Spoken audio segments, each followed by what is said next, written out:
Imagine a man standing on the edge of the known world, his eyes fixed upon a horizon that no Roman had ever dared to claim. The year is 116 AD, and Marcus Ulpius Trajanus, known to us as Trajan, stands on the sun-bleached shores of the Persian Gulf. He is 63 years old, an age when most men of his era were long dead or huddled by a hearth, yet he is at the height of his physical and political potency. As he watches a merchant ship unfurl its sails for the journey toward India, he reportedly sighed with a heavy, ancient grief, lamenting that he was no longer young enough to follow in the footsteps of Alexander the Great. This is the zenith. This is the moment when the Roman Empire, a leviathan of stone, steel, and law, reached its absolute geometric peak.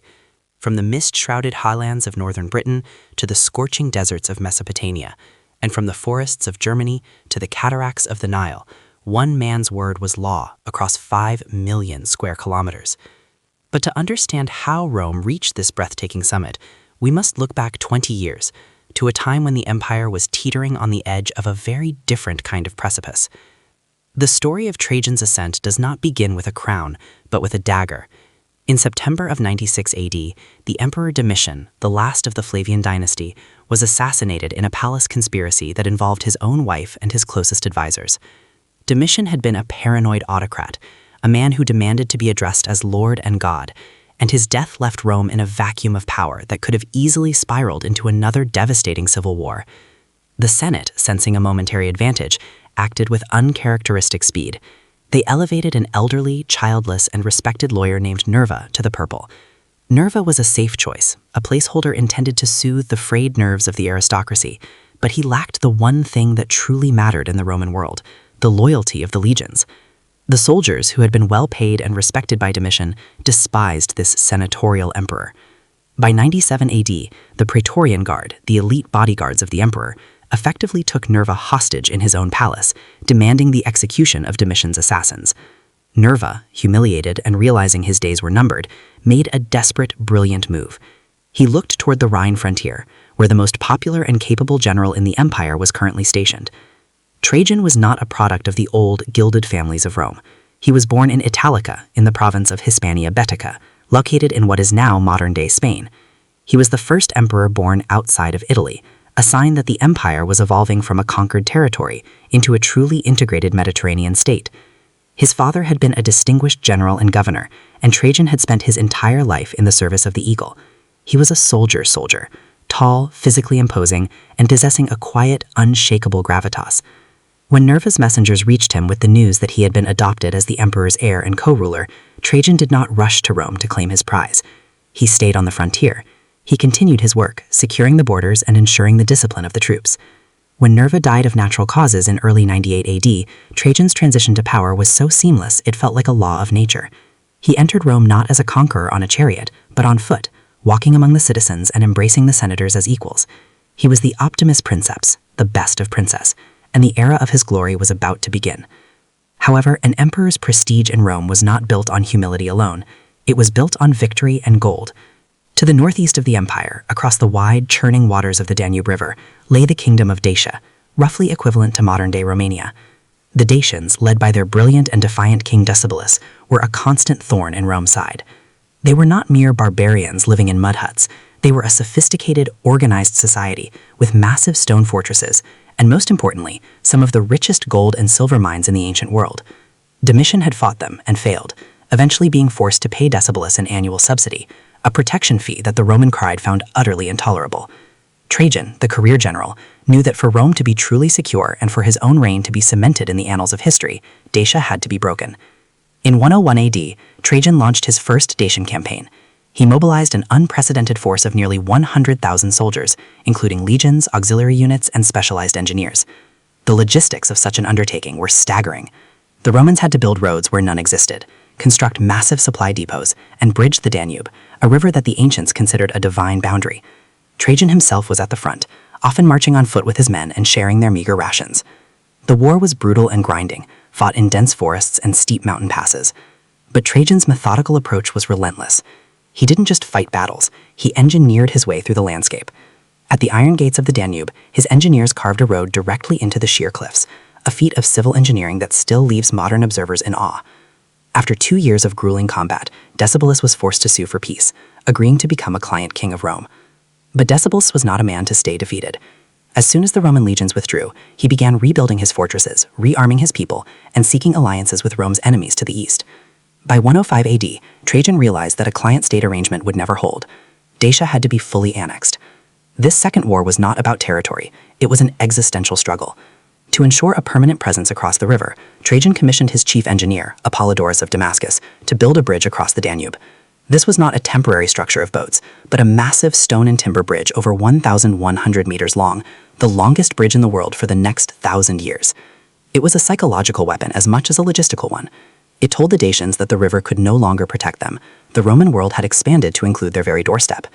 The final assault on the Dacian capital, Sarmizegetusa Regia, was a masterpiece of Roman siegecraft.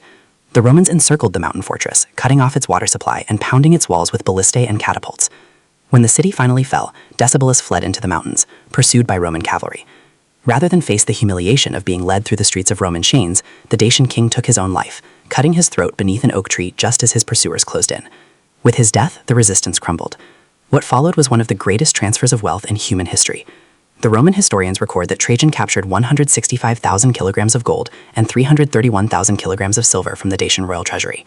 This sudden influx of wealth changed the Roman economy overnight. It allowed Trajan to cancel the taxes for the entire year of 106 AD and to provide a direct cash gift to every citizen in Rome. The conquest of Dacia was the engine that powered the zenith. With the gold of the Carpathian Mountains, Trajan began a transformation of the city of Rome that would leave it unrecognizable. He didn't just build for vanity, he built for the people. He expanded the harbor at Ostia, creating a massive hexagonal basin that ensured the city's grain supply would never again be threatened by storms. He built the Baths of Trajan, a sprawling complex that provided leisure and hygiene for thousands. But his crowning achievement was the Forum of Trajan. It was a vast marble-clad plaza, larger than all the other imperial forums combined. At its heart stood the Basilica Ulpia, a legal and administrative hall of such scale that its roof was covered in shimmering bronze tiles. And in the center of this architectural marble stood Trajan's column, a 30-meter-tall spiral of white marble carved with a continuous narrative of the Dacian Wars. It was the world's first cinematic history, a scroll in stone that told the story of the legion's triumph. Yet, even as the marble was being polished in Rome, Trajan's eyes remained fixed on the horizon. Dacia was settled, the coffers were full, and the people were content. But the Roman spirit, embodied in this Spanish-born emperor, was not one of stasis. To the east lay the Parthian Empire, Rome's great rival for centuries. Between them lay the kingdom of Armenia, a buffer state that was currently the subject of a diplomatic dispute. In Trajan's mind, the borders of the empire were not static lines on a map. They were living things that needed to grow to remain healthy. He had secured the north. Now he would turn his attention to the sun-drenched plains of Mesopotamia. He was at the peak of his power, a man who had mastered the art of war, the science of governance, and the hearts of his people. As he prepared to march east, he was stepping into a landscape that had swallowed many a Roman dream before him. The zenith had been reached, but the true test of an empire is not how it climbs, but how it holds the heights. As the first part of our journey concludes, the eagle prepares to fly further than it has ever before, toward a destiny that would define the very limit of what it meant to be Roman. That flight began not with a sudden burst of violence, but with a calculated, cold diplomatic fury. For decades, the peace between Rome and Parthia had rested upon a delicate, almost poetic compromise regarding Armenia. Both empires claimed it as their own, but both agreed to a shared reality. The king of Armenia would be a Parthian prince, but he would receive his crown from the hand of the Roman emperor. It was a balance that acknowledged Parthian blood and Roman steel. However, in the year 113, the Parthian king Khosroes shattered this equilibrium. He deposed the reigning Armenian king Oxydares and installed a new candidate, Partimiceres, without so much as a formal letter to Rome. To Trajan, this was not merely a territorial dispute, it was a personal affront and a strategic opening. He did not seek a diplomatic resolution. He sought a definitive answer to the Eastern question that had plagued Rome since the days of Crassus. Trajan arrived in Antioch at early 114, transforming the city into the beating heart of the Roman military machine. The logistical scale was staggering. Legions were summoned from the Danubian frontier, their shields still scarred from the Dacian Wars, while fresh levies were raised across the Levant. As the emperor moved north toward the Armenian border, the atmosphere was one of disciplined inevitability. Trajan's not a man of grand speeches, but of grand actions. When he reached Elageia, a high mountain plateau, he was met by the puppet king Partimiceres. The young Parthian prince expected a ceremony of investiture. He approached Trajan in the presence of the gathered legions, took off his diadem and laid it at the emperor's feet, waiting for Trajan to pick it up and place it back upon his head. The silence that followed was heavy with the weight of history. The Roman soldiers stood like statues of iron, their eyes fixed on their commander. Trajan did not reach for the crown. Instead, he informed the stunned prince that Armenia was no longer a kingdom, it was now a Roman province. The era of buffer states was over. Parthian was escorted from the camp, and shortly thereafter, in circumstances that remain clouded by the dust of antiquity, he was killed. Whether by Trajan's direct order or a botched attempt of escape, the result was the same. The first domino had fallen. Armenia was annexed without a major battle, its rugged mountains now garrisoned by Roman cohorts, who began the tedious, essential work of building roads and forts, where once there had been only goat paths. But Armenia was only the threshold. To the south lay the fertile plains of Mesopotamia, the cradle of civilization and the soft underbelly of the Parthian Empire. Trajan moved with a celerity that disoriented his enemies. In 115 he pushed into Upper Mesopotamia. The cities of Nisibis and Batnae fell in quick succession. Trajan was not merely conquering land, he was dismantling the Parthian feudal system city by city. He granted honors to local chieftains who defected and showed no mercy to those who resisted. The Roman Senate, watching from afar, bestowed upon him the title Optimus Princeps, the best of princes. It was a title he wore with the same utilitarian grace as his breastplate. The campaign of 116 would become the stuff of legend, a feat of engineering and endurance that rivaled the conquest of Alexander the Great. Trajan faced a unique geographical challenge, the Tigris and the Euphrates. The Parthians relied on the vast distances and the treacherous rivers to swallow invading armies. Trajan countered this with Roman ingenuity. In the forests of northern Mesopotamia, he ordered the construction of a massive fleet. These ships were not built to sail the open sea, but to dominate the river arteries. When the terrain became too difficult for the ships to navigate certain stretches of the river, Trajan did not abandon them. He had them loaded onto giant rollers and hauled across the desert sands by thousands of soldiers and oxen, reconnecting them to the water once the obstacles were bypassed. It was a spectacle of pure will, a demonstration that the Roman spirit could bend the very earth to its purpose. As the Roman fleet moved down the Euphrates, the Parthian resistance began to crumble. King Khosroes was paralyzed by internal rebellions and the sheer scale of the Roman onslaught. Trajan's forces captured Babylon, a city whose name still carried the echoes of ancient majesty, though its walls were now weathered by time. From there, it was a short march to Seleucia, the great Hellenistic metropolis, which opened its gates to the Romans. Finally, the legions stood before the walls of Ctesiphon, the Parthian capital. The city was the jewel of the East, a sprawling complex of palaces and wealth that had never before fallen to a Roman emperor. The siege was brief. The Parthian court fled into the Iranian plateau, leaving behind the symbols of their sovereignty. When Trajan entered Ctesiphon, he did so not just as a conqueror, but as the master of the known world. He seized the golden throne of the Arsacid kings, a trophy of such immense symbolic value that its loss shook the foundations of Parthian prestige. He even captured the daughter of King Khosroes, a living testament to the total collapse of Parthian authority in the West. At this moment, the Roman Empire reached its territorial zenith. The map of the world was being redrawn in the colors of the legions. But Trajan's ambition was not yet sated. He was a man possessed by the ghost of Alexander. He continued his journey southward, following the Tigris toward the Persian Gulf. He reached the shores of the Erythraean Sea, the furthest point any Roman leader had ever traveled in the east. Standing on the sun-bleached coast of the Messene, Trajan watched a merchant ship weighing anchor, its sails catching the wind as it began the long voyage to India. A famous, bittersweet tradition records that the emperor sighed as he watched the vessel depart. He was in his early 60s now, his hair thinned and whitened by the sun of a dozen campaigns.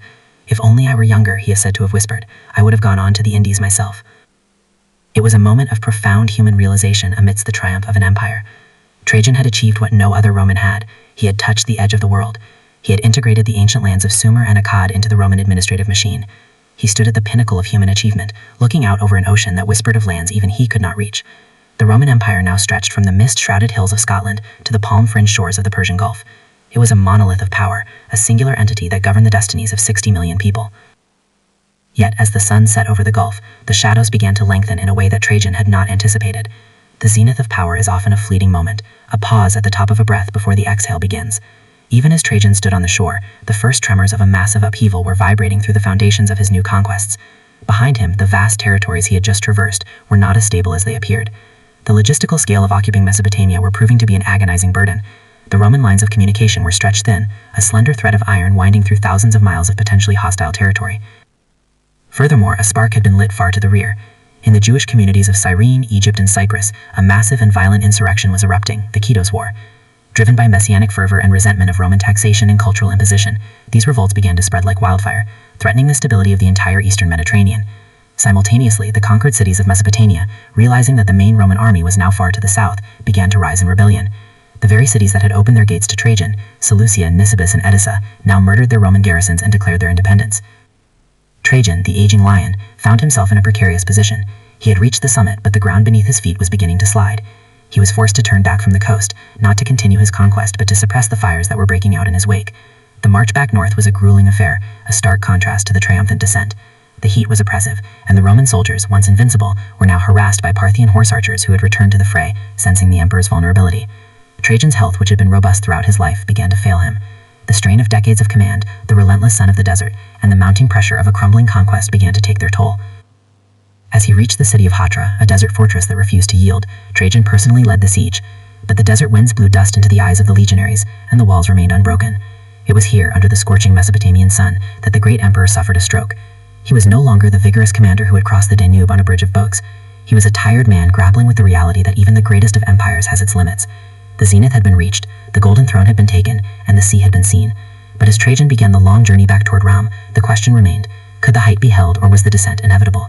The eagle had flown far, but the horizon was beginning to darken. The retreat from the walls of Hatra was not a march of triumph, but a procession of ghosts. The Roman army, an engine of war that had spent the better part of 2 decades grinding its enemies into the dust of history, now found itself fighting the very environment it sought to possess. The dust of the Mesopotamian desert, thick and suffocating, seemed to cling to the bronze eagles of the legions, weighing them down with the literal and figurative grit of a failed siege. Trajan, carried in a litter that swayed with the rhythmic, agonizingly slow pace of his bearers, watched the horizon through eyes that were clouded by more than just the glare of the sun. The stroke had left a heaviness in his left side, a cruel, mocking stillness for a man who had spent his entire life in a state of restless, calculated motion. His mind, once a sharp instrument of tactical precision, was now forced to process a relentless cascade of reports that signaled the unraveling of his greatest ambition. The news from the rear was more devastating than the silence from the front. While Trajan had been focused on the capture of Ctesiphon and the voyage to the Persian Gulf, a fire had been lit behind him that no amount of Roman blood could easily extinguish. In the provinces of Cyrene, Egypt, and Cyprus, the Jewish diaspora had risen in a fervor that transcended mere political rebellion. This was the Kitos War, a conflict born of long-simmering religious and social tensions, now erupting into a scorched earth insurgency. The reports that reached the emperor's litter were harrowing. In Cyrene, rebels led by a man named Andreas had systematically dismantled Roman infrastructure, destroying temples dedicated to Apollo and Artemis, and according to the grim accounts of the time, the death toll among Greek and Roman civilians was staggering. The grain supply of the empire, the very lifeblood that kept the heart of Rome beating, was under direct threat as the rebellion surged through the Nile Delta. Trajan was forced to divert his most capable generals to deal with the internal bleeding of the empire. He sent Quintus Marcius Turbo, a man of iron will and logistical genius, to suppress the Mediterranean revolts. Turbo's mission was one of absolute pacification, a campaign that would leave the eastern provinces scarred for generations. But as Trajan's best commanders turned their backs on the Parthian frontier to face the internal chaos, the newly conquered territories in Mesopotamia began to slide through Rome's fingers like the very sand that blinded the legionaries. The puppet king Trajan had crowned in Ctesiphon, the young Parthomaspates, was a monarch in name only. Without the constant presence of the Roman legions, his authority vanished. The Parthian king Osroes I, who had fled into the mountains like a shadow, began to reappear, his forces reclaiming the cities of the Tigris and Euphrates as quickly as the Romans vacated them. The journey back toward Antioch was a logistical nightmare. The heat was a physical weight that pressed against the lungs, and the lack of clean water turned the retreat into a trial of endurance. Trajan's health continued to decline, his body failing to recover the vigor that had defined his reign. He was a man of the camp, a soldier emperor who had always preferred the smell of leather and the sound of iron to the perfumes of the palace, but now the camp was a place of suffering. He watched as his men, the veterans of the Dacian Wars, struggled against the elements and the relentless harrying of Parthian horsemen. The dream of a permanent Roman frontier on the Tigris was dissolving. Trajan was forced to make the most difficult decision of his life. He ordered the evacuation of the southern reaches of Mesopotamia. The glory of the furthest conquest was being surrendered to the necessity of survival. When the imperial retinue finally reached the city of Antioch, the capital of the Roman East, they found no respite. In early 115 AD, while Trajan had been preparing for his earlier campaigns, the city had been devastated by one of the most powerful earthquakes in antiquity. Though the city was in the process of being rebuilt, it remained a place of ruins and tents, a fitting reflection of the emperor's own fractured state. It was in Antioch that the reality of his mortality truly settled upon him. He sat in the shadow of the great colonnades, his speech slurred and his mobility limited, while the Empress Plotina took a more active role in the management of the court. The question of succession, which Trajan had avoided for years with a stubborn belief in his own permanence, now hung over the empire like a gathering storm. The shadow of Hadrian, the governor of Syria and Trajan's cousin, loomed large. Hadrian was a man of a different mold, an intellectual, an architect, and a realist who had long harbored doubts about the sustainability of Trajan's eastern expansion. While Trajan saw the world through the lens of a conqueror, Hadrian saw it through the lens of a builder. The tension between the two men was palpable. Trajan, even in his weakened state, hesitated to formally name Hadrian as his heir. Some historians suggest he still hoped for a miraculous recovery, a chance to return to the field and finish what he had started. Others point to a fundamental disagreement between the two men regarding the future of the empire's borders. Trajan had pushed the eagle to the edge of the world. Hadrian wanted to bring it back to a place where it could actually guard the nest. By the summer of 117 AD, it became clear that Trajan would never see Rome again as a healthy man. His condition worsened into a state of dropsy, his body swelling and his breath becoming labored. The decision was made to transport him back to Italy by sea, a voyage that promised a cooler climate and the comfort of the imperial capital. But as the ships were prepared in the harbor of Seleucia Pieria, the emperor's spirit seemed to flicker. He was no longer the master of the world, he was a passenger in his own empire. The departure from Antioch was a somber affair. The citizens, who had seen their city broken by the earth and their emperor broken by the sun, watched in silence as the imperial galley began its journey westward along the coast of Cilicia. The voyage was slow. The Mediterranean, usually the great highway of Roman power, felt vast and indifferent to the man who had once commanded its shores. Trajan spent his days on the deck, wrapped in heavy cloaks despite the summer heat, his eyes fixed on the rugged coastline of Asia Minor. He was passing through the lands he had spent his life protecting and expanding, but they felt distant now. The machinery of the state continued to turn. Letters were written, decrees were signed by the hand of Plotina, and the legions continued to hold the line against the encroaching darkness, but the center was failing. The logistics of the empire were being maintained by the sheer momentum of Trajan's reputation, but even that was beginning to wane as the news of his illness spread. As the ship reached the small coastal town of Selinus in Cilicia, Trajan's condition became critical. He could no longer endure the motion of the sea. He was carried ashore to a modest house in the town, a far cry from the marble halls of the Palatine Hill. It was here, in this quiet, sun-drenched outpost, that the final drama of his reign unfolded. The air was thick with the scent of pine and salt, and the sound of the waves against the rocks provided a constant, rhythmic backdrop to the hushed whispers of the physicians and advisors. Plotina remained at his side, a pillar of strength and, as some whispered, the true architect of the transition that was about to occur. The world Trajan had created was one of immense scale and staggering complexity. He had reached the zenith of Roman power, pushing the boundaries of the known world to their absolute limit. But as he lay in Selinus, the fragility of that zenith became apparent. An empire that exists only through expansion is an empire that must eventually encounter its own exhaustion. Trajan had found that limit in the sands of Hatra and the ruins of Antioch. The eagle had flown as far as its wings could carry it. Now, as the emperor's life ebbed away, the question was no longer how much more could be taken, but how much could be saved. The world he had expanded was now contracting around him, and as the sun dipped below the Cilician peaks, the era of the conqueror was drawing its final labored breath. The transition from the zenith to the defense was beginning, and the legacy of the greatest of emperors was about to pass into the hands of a man who had spent his life building walls where Trajan had built bridges. The air in the chamber at Selinus was thick with the scent of bitter herbs and the salt of the nearby sea, a heavy, motionless atmosphere that seemed to mirror the stillness of the man upon the couch. Trajan's breathing had become a shallow, rhythmic rasp, the sound of a machine wearing down after decades of unrelenting momentum. Beside him, Plotina, the empress who had shared his life, but perhaps never his deepest martial obsessions, watched the shadow of the man. She knew that the empire outside these walls was waiting with a bated, nervous breath. The legions in Dacia, the governors in Alexandria, and the frightened senators in Rome were all staring toward this small coastal town in Cilicia, wondering if the light of the Roman world was about to flicker out. It was in these final hours that the future of the Roman project was decided, not in a grand battle or a public forum, but in the hushed whispers of a sick room. The official story would later state that on his deathbed, Trajan had formally adopted his cousin and governor of Syria, Publius Aelius Hadrianus, as his heir. Yet the whispers that followed the wind across the Mediterranean suggested something more calculated. Many whispered that Trajan had died before the adoption papers were signed, and that Plotina herself had orchestrated the signature to ensure stability. Regardless of the truth, the transition was the first tremor in the shift from a Rome of movement to a Rome of stasis. When the news of Trajan's death finally reached Hadrian in Antioch, the world changed instantly. The man who had spent his life in the shadow of the great conqueror did not seek to emulate his predecessor's appetite for land. Hadrian understood something that Trajan, in his final years of feverish campaigning, might have forgotten. An empire is not merely a collection of conquered territories, it is a system of maintenance. Trajan had pushed the Roman border to the Persian Gulf, but he had left behind a landscape of smoldering rebellions and overextended supply lines. Hadrian's first act was one that would have been unthinkable to the soldiers who had marched under Trajan's gold eagles. He ordered a strategic withdrawal. The newly won provinces of Mesopotamia and Armenia, soaked in the blood of the legions and bought with the gold of the treasury, were abandoned. The Tigris and the Euphrates were no longer Roman rivers. This was the first cold shower of reality after the intoxication of the zenith. Hadrian was not interested in the prestige of the horizon. He was interested in the integrity of the frontier. He realized that the peak had been reached, and any further ascent would only lead to a catastrophic fall.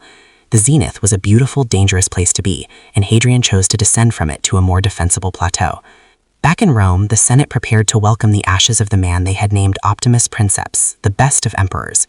It was a title that had not been given lightly. Trajan had managed the impossible. He was a military autocrat who made the aristocracy feel as though they still mattered. He was the prince who walked among his people, the general who shared the rations of his men, and the builder who transformed the city into a spectacle of marble and light. His funeral was a triumph in its own right. His remains were placed in a golden urn and interred at the base of his great column, a final resting place that defied the tradition of burying emperors outside the city walls. He remained at the heart of the city he had perfected, standing as a sentinel over the Forum Trajani. The column itself, wrapped in a continuous spiral of carved marble, told the story of his Dacian Wars, a stone cinematic reel of bridge building, mountain climbing, and legionaries carving their way through the barbarian wilderness. It was a monument to the Roman will, but it was also a monument to a way of life that was already beginning to vanish. The carving showed a Rome that was always moving forward, always crossing the next river, always subduing the next chieftain. But Trajan's death marked the end of that forward motion.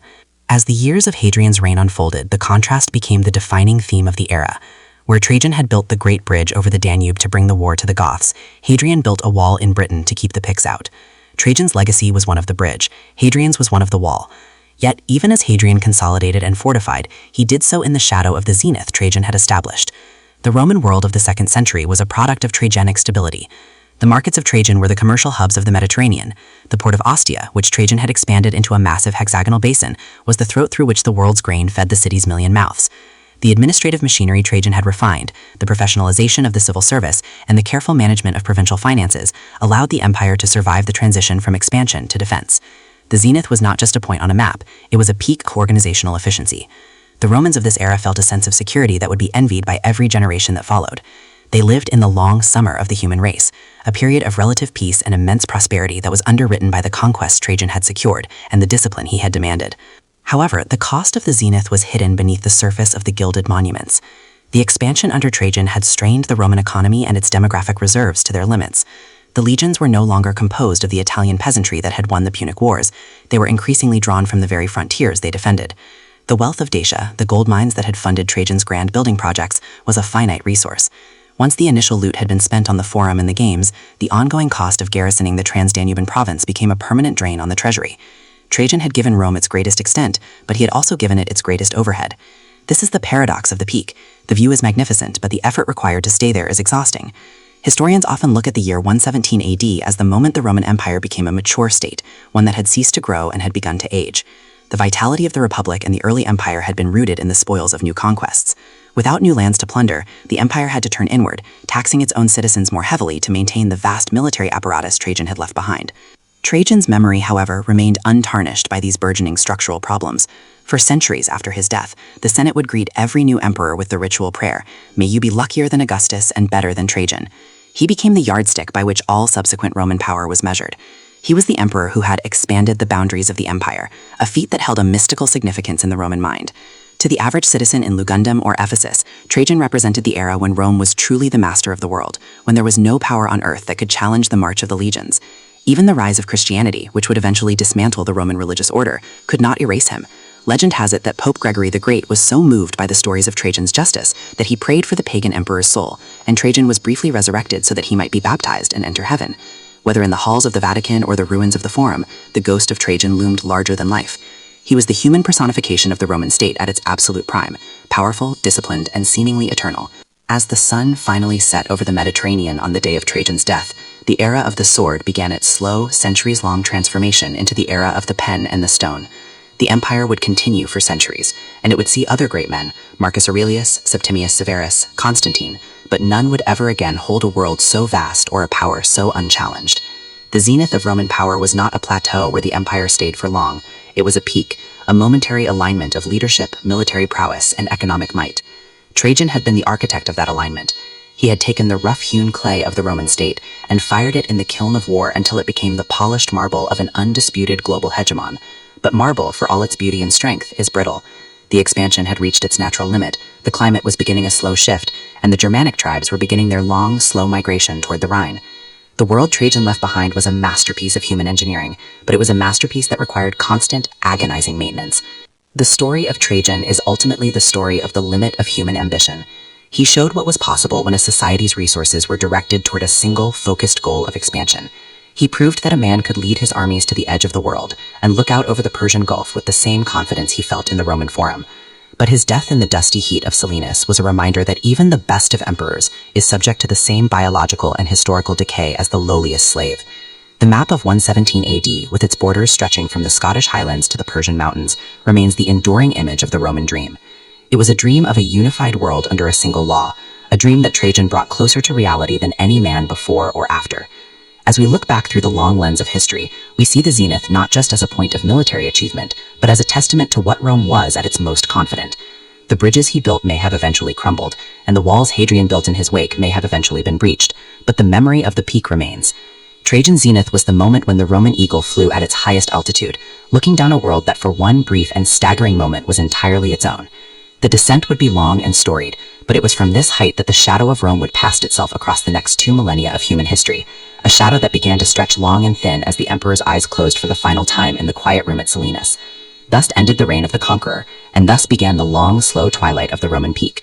The zenith was reached, the world was Roman, and for the first time in a century, the empire began the difficult task of learning how to stand still. This was the peak of Roman power, a moment of perfect, terrifying equilibrium before the gravity of time began its inevitable, silent work of pulling the empire back toward the earth. He had reached the stars, and in doing so, he had shown all who followed that the only thing more difficult than conquering the world is the heavy, exhausting burden of holding it together. He died not as a man who had failed, but as a man who had finished the work of 1,000 years, leaving his successors to tend the garden he had planted in the blood of kings and the dust of forgotten empires. The zenith was complete. Rome was finally enough. And as the night fell over Cilicia, the history of the world turned its page toward a new and quieter chapter. Trajan was gone, and the long defense had begun. In the silence of the aftermath, the empire remained, solid and immense, the greatest monument ever built by the hands of men.